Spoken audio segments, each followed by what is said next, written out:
दोस्तों नमस्कार। जैसा कि आपको बता दें कि इस समय हम सूर्यावा परिक्षेत्र में हैं और आपको बता दें कि इस समय प्राथमिक विद्यालय सूर्यावा प्रथम जो कि आजादी से पहले यह विद्यालय 1917 से, जी हाँ दोस्तों फिर से सुनिए, 1917 से यह विद्यालय लगातार चल रहा है। कई आईएएस, कई पीसीएस, कई अफसर दे चुका है यह प्राथमिक विद्यालय सूर्यावा प्रथम का, जो कि 1917 से लगातार अपने मुकाम पर चल रहा है।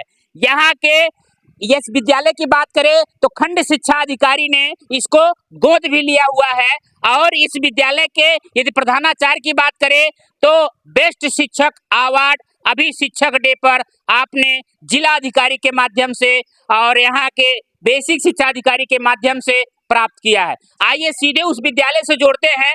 आप विद्यालय के डेंट पेंट से भी समझ सकते हैं कि वास्तव में प्राथमिक विद्यालय की खासियत क्या है। आप इधर भी देखने का प्रयास करेंगे। गर्मी होने की वजह से कुछ बच्चे यहाँ बाहर भी बैठे हैं। क्लास में आपको जोड़ेंगे, वहां से भी देखेंगे। ये छोटे छोटे बच्चे हैं, आइए इनसे भी जोड़ेंगे कि वास्तव में पढ़ाई किस स्तर से होती है। क्या नाम है बाबू? सलोनी गुप्ता। कहाँ घर है आपका? सूर्यावा। अच्छा, यहाँ पढ़ने आती, अच्छा लगता है?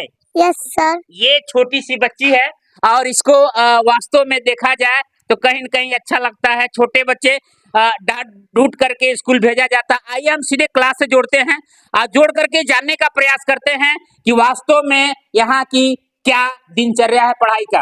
दोस्तों जैसा चित्र के माध्यम से देख सकते हैं, यहाँ बच्चे खेल खेल में भी पढ़ लेंगे। जब क्लास में आते हैं तो देखते देखते टीचर हो ना हो, चाहे गिनती पहाड़ा हो, चाहे एक शब्द का लेख हो, चाहे मात्राओं का ज्ञान है, यहाँ देखते देखते सीख सकते हैं। आइए हम सीधे जुड़ते हैं। नमस्ते बेटा। नमस्कार सर। नमस्ते नमस्ते सर। क्या नाम है सर आपका, कौन सी क्लास है? सर ये कक्षा 5 है। मेरा नाम है प्रवीण कुमार मिश्रा। आप प्रवीण कुमार मिश्र जी हैं और क्लास में पढ़ा रहे हैं। आइए कुछ बच्चों से जोड़ते हैं, वास्तव में जानते हैं कि इनको कुछ आता है कि नहीं। खड़े हो जाओ बेटा। क्या नाम है आपका? सर मेरा नाम नैन्सी भोजवाल है। मैं कक्षा 5 में पढ़ती हूँ। मेरे विद्यालय का नाम प्राथमिक विद्यालय सूर्यावा प्रथम है। मेरे पापा का नाम राजेश भोजवाल है। मेरी मम्मी का नाम प्रिया भोजवाल है। मेरे क्लास टीचर का नाम श्री प्रवीण कुमार मिश्र जी है। धन्यवाद। देखिए ये जो है कक्षा आपको बता दे सूर्यावा प्राथमिक विद्यालय प्रथम, जो कि आपको एक बार फिर बता दे कि 1917 से कई आईएएस, कई पीसीएस इसी ब्रेंच पर अर्थात यही नीचे टाट पर बैठ करके पूरे देश में भ्रमण किया और पूरे देश में नाम रोशन किया। प्राथमिक विद्यालय सूर्यावा प्रथम। क्या नाम है बेटा आपका? My name is Sudarshan Kanaujiya. My father name is Sushil Kumar Kanaujiya. My mother name is Shrimati Sanju Devi. I live in the Suryawa market.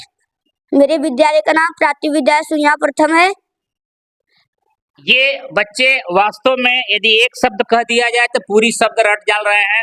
वास्तव में कहीं न कहीं इनको इस चीज को बताया गया है। और कुछ हम पूछते हैं। खड़े हो जाओ बेटा। आप किस क्लास में पढ़ते हो? 5। आप अंग्रेजी पढ़ लेते हो? Yes sir. पढ़ो, उठाओ बुक।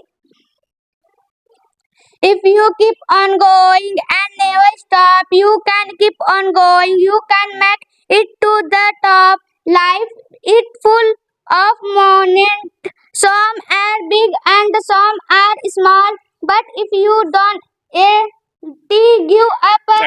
देखिए दोस्तों, वास्तव में कहा जाए कि आज के प्राथमिक विद्यालय में कहीं न कहीं सुधार हो रहा है।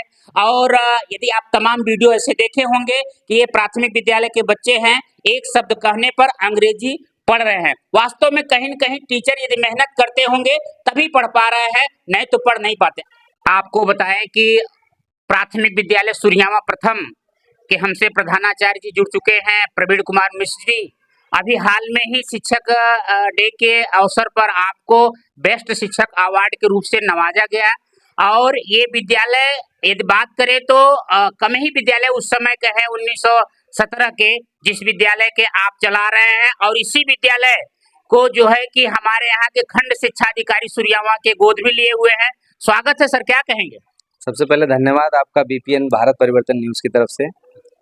देखिए कोई भी चीज़ एक दिन में नहीं होता है, निरंतर लगे रहते हैं। जैसे मेरी ज्वाइनिंग ही लगभग 2021 की है और तब से मेरे मन में एक ही सपना था कि जिस भी विद्यालय में मुझे मिले नियुक्ति, उस विद्यालय को मैं उसके पूरे पुरानी अवस्था से जो बदतर स्थिति होगी उससे बेहतर बनाने का प्रयास करूंगा।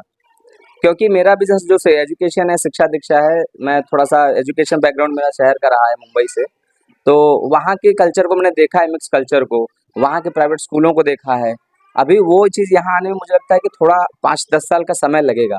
अगर कोई हम स्पीड बढ़ाते हैं, एफर्ट बढ़ा देते हैं, तो वो 2 साल 3 साल में संभव है।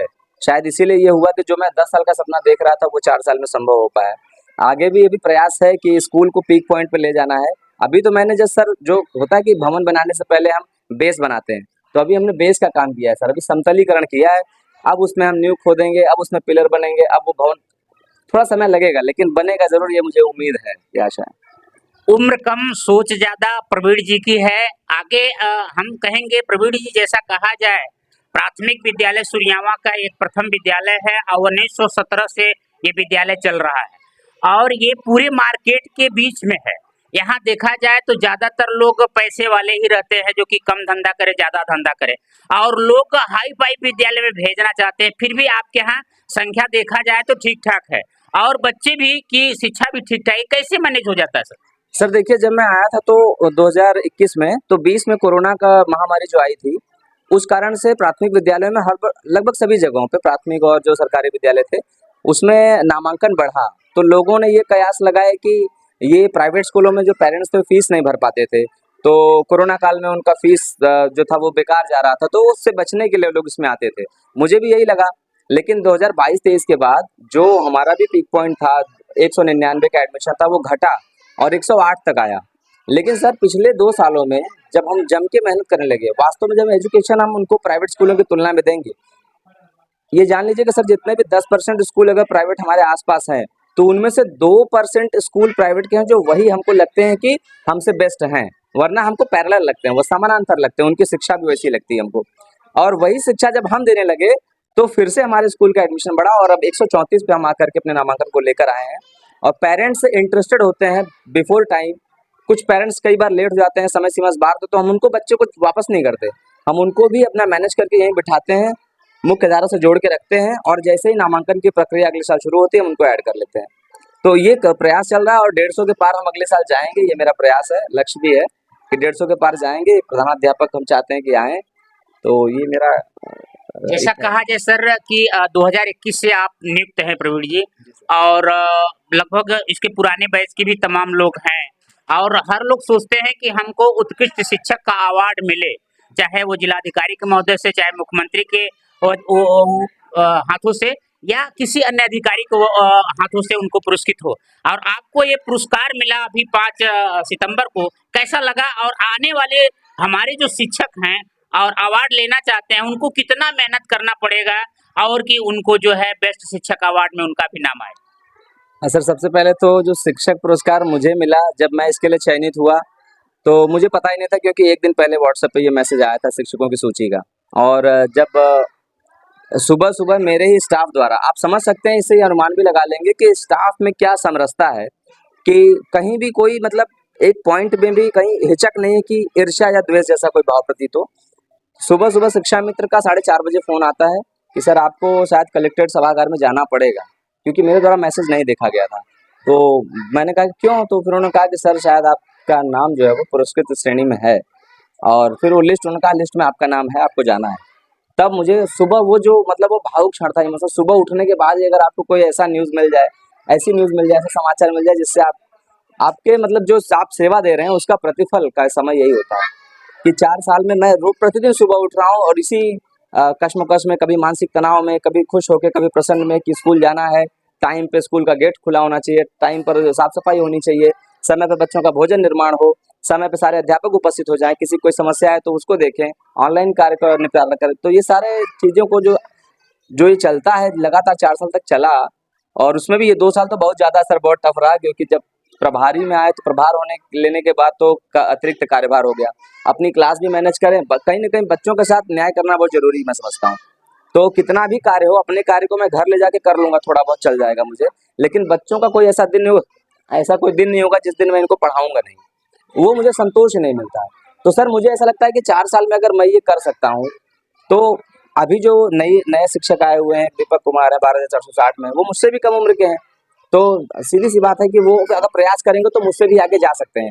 और जो मुझसे सीनियर हैं उम्र में, तो उनको मैं ये मानता हूँ कि अगर वो चाहेंगे, इससे कहीं ना कहीं पॉजिटिविटी तो फैली ही है, क्योंकि अब हमारे विद्यालय में 2 पुरस्कार हो गए हैं सर। एक तो मैं ऑलरेडी इस बार पुरस्कृत हुआ ही हूँ, इसके ठीक पिछले साल निपुण भारत मिशन के अंतर्गत ही हमारी शिक्षा मित्र पुरस्कृत हुई थी, रानी मालवीय जी। तो इस विद्यालय में 2 पुरस्कार हुए और साथ ही साथ इस विद्यालय को गोद लिया गया था ARP स्वतंत्र कुमार द्वारा। तो ARP स्वतंत्र कुमार भी मेरे साथ ही इस वर्ष 5 सितंबर को पुरस्कृत हुए। तो मिला जुला करके ये सब जो बदलाव हो रहा है, इन पिछले 3-4 सालों में ही हुआ है, और वो 3-4 सालों में मैं समझता हूँ कि मेरा योगदान जो मैंने किया है वो बड़ी ईमानदारी से, न्यायपूर्वक ढंग से अपना जो जिम्मेदारी था, उत्तरदायित्व निभा रहा हूँ। और उम्मीद करता हूँ, आशा रखता हूँ कि अगर ये सब भी उसी तरह से ईमानदारी से और निष्ठा से लगे रहेंगे। भाई साहब, वो अटल बिहारी की पंक्तियाँ याद आती है ना कि बाधाएं आती हैं आए, घिरे